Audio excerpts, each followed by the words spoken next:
इस वाले एपिसोड का नाम है मील टाइम। आप सभी को याद होगा पिछले एपिसोड में हमने देखा जो माजिन बू है उसने बहुत ही बुरी हालत कर दी थी सुप्रीम काय की, और सुप्रीम काय को घुटनों पे झुकने के लिए मजबूर कर दिया था और बाद में उसके ऊपर कूदकर उसका पितरा सा भी निकाल दिया था। लेकिन ये बात बहुत ही ज़्यादा बुरी लगी थी डम्बोरा को, क्योंकि वो बहुत ज़्यादा ताकतवर था। और जो डम्बोरा है उसने एक हमला कर दिया था माजिन बू के ऊपर, पर उस छोटे मोटे हमले से माजिन बू का कुछ नहीं भी करने वाला था। माजिन बू फिर से पहले जैसा हो गया और उसके साथ लड़ने के लिए तैयार हो गया था। तो अब आगे इस वाले एपिसोड की शुरुआत में हमें दिखाया जाता है जो गोकू है वो अभी भी बेहोश पड़ा है। जो वेजिटा है वो सोचने लगता है कि अरे ये पावर बहुत ज़्यादा बेमिसाल महसूस हो रही है। ये क्या सोच रहा हूँ मैं, ये गोहान, क्या करोट का बेटा गोहान नहीं रहा, मुझे उसके पावर लेवल तरह से महसूस नहीं हो रही, इसका मतलब वो बहुत ज़्यादा ताकत है। चलो क्या करोट।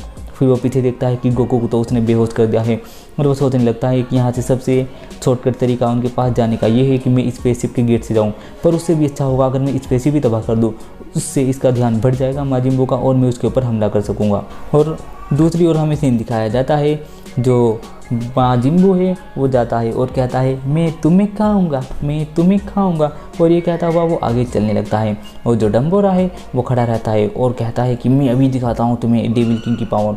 वो उसके ऊपर 2-3 अटैक करता है और उसे दूर फेंक कर मार देता है और खुश होने लगता है कि अब ये ख़त्म हो गया और बहुत ही ज़्यादा मुस्कुराने लगता है। लेकिन तभी दिन पहाड़ और पत्थरों के नीचे दबा हुआ था माजिन बू वो वहाँ से उठकर आ जाता है और आकर खड़ा हो जाता है और फिर से वही शब्द कहने शुरू करता है, मैं तुम्हें खाऊंगा। और जो डम्बोरा उसे बहुत ज़्यादा गुस्सा आता है और कहता है कि अब मुझे इसका इस्तेमाल करना होगा, सोचा नहीं था। और फिर वो उड़कर हवा में चला जाता है। जो बाबड़ी है वो पीछे भाग जाता है, एक पत्थर के पीछे जाकर छुप जाता है ताकि उसे कोई चोट फोट ना लगे। और जो डम्बोरा है वो हवा में से अटैक करता है, एनर्जी ब्लास्ट बहुत सारे माजिन बू के ऊपर और वो सारे के सारे माजिन बू को लगते हैं। और फिर जो डम्बोरा है वो आकर खड़ा हो जाता है बाबड़ी के पास और कहता है मालिक अब वो नहीं रहा। जो बाबड़ी है वो कहता है कि तुम्हारा दिमाग ख़राब हो गया है क्या डम्बोरा, तुम उसे मारने के पीछे क्यों पड़े हो। वो उसे बताता है कि मालिक ये बंदा बहुत ज़्यादा ताकतवर है, एक दिन ये आपके काबू में से निकल जाएगा और आपको भी तबाह कर देगा।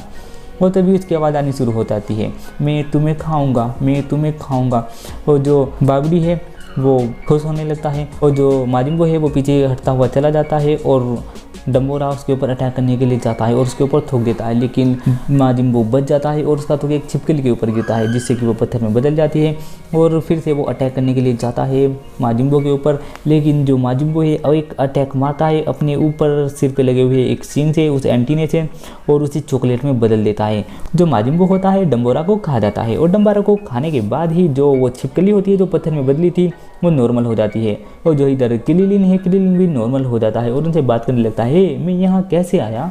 और जो ट्रंक्स होता है वो देखकर डर जाता है, क्या अगर तुम मूर्ति नहीं तुम रियल की क्रिलिन हो तो इसका मतलब वो भी। और वो उड़कर ऊपर जाता है और जाकर देखता है और बहुत ज़्यादा डरने लगता है और घबरा जाता है। और फिर वो नीचे आता है और कहता है गोटैन ये बात हम किसी से नहीं कहेंगे।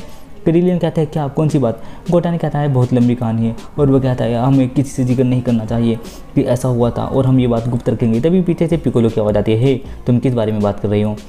ट्रंक्स से पूछता है पर आप तो अभी, तो वो पिकोलो उसे बताते हैं कि तुम टेंशन मत लो, जो मेरा शरीर है जब तक कि मेरा शरीर जिंदा रहेगा तो मैं तब तक अपने शरीर को रिजनरेट कर सकता हूँ।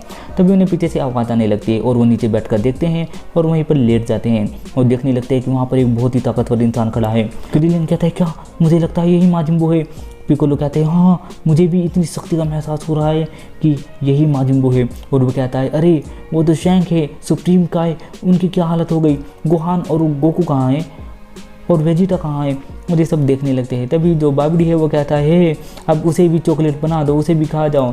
जो माजिन बू है वो कहता है इसे मैं क्या बनाऊं, चॉकलेट बनाऊं या बिस्किट बनाऊं या कुकीज़ बनाऊं, इसे मैं क्या बनाऊं।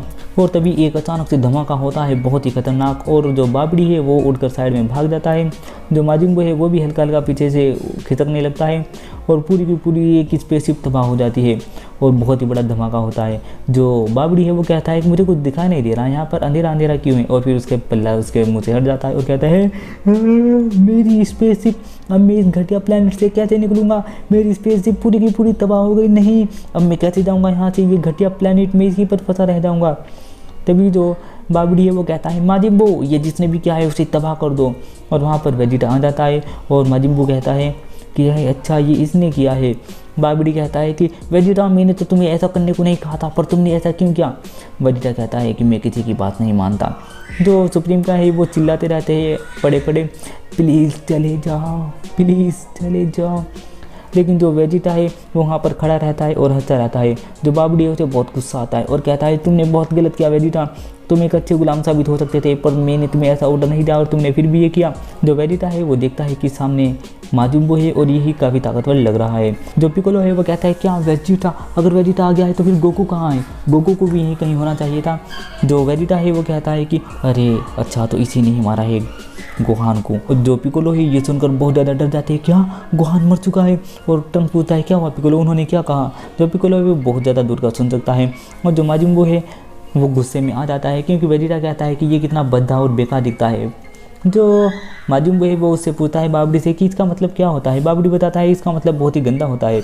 माजुम्बो को गुस्सा आता है और वो उसके साथ लड़ने के लिए तैयार हो जाता है। जो बाबडी है वो भाग कर पीछे चला जाता है ताकि उससे उसे कोई नुकसान ना हो। जो वेजिटा है उसके साथ लड़ने के लिए बिल्कुल तैयार होता है। और जो माजुम्बो है वो कहता है मैं तैयार हूँ, बो को गुस्सा आ रहा है। जो वेजिटा है वो देखता है क्या कैकरोट तुम यहाँ सामने, और तुम मेरे दिमाग पे इतने क्यों उठाए हुए रहते हो कैकरोट, हर जगह तुम मुझे दिखाई देते हो, ये मेरे दिल का वहम ही है। और वहम ही क्यों ना हो, आखिर हर बार तुम हीरो बन जाते हो।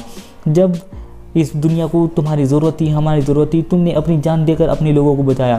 फिरिज़ा को हराने वाले भी तुम ही थे और तुम हर बार अपनी जान चाहे तुम्हें जोखिम में डालना पड़े अपने लोगों को बचाते हो। पर इस बार मैं करूँगा, चाहे मुझे अपनी जान ही क्यों ना देने पड़े कैकरोट, इस बार मैं तुम सबको बचाऊँगा और तुम सब के लिए लड़ूंगा।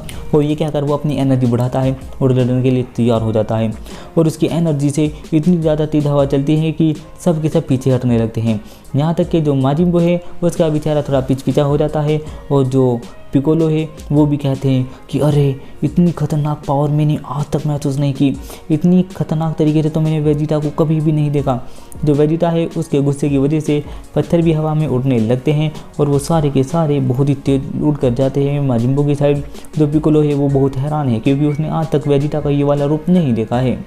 और बहुत ही तेज़ जंग के मैदान में हवा चल रही है और जो वेजिटा है वो उड़ कर जाता है और एक लात मारता है माजिम्बो को और उसकी धुलाई शुरू कर देता है और उसे बहुत ही गंदे तरीके से पीटना शुरू कर देता है। जो बाबडी है वो देखकर घबराता रहता है कि अरे यार ये बंदा तो सचमुच कमाल का है। और जो वेजिटा है उसके मुंह पर बहुत ही ज़्यादा गुस्से वगैरह मारकर निशान कर देता है। और ये वाला एपिसोड यहीं पर ख़त्म हो जाता है। मैं मिलता हूँ आपसे अगले एपिसोड में, तब तक के लिए बाय बाय।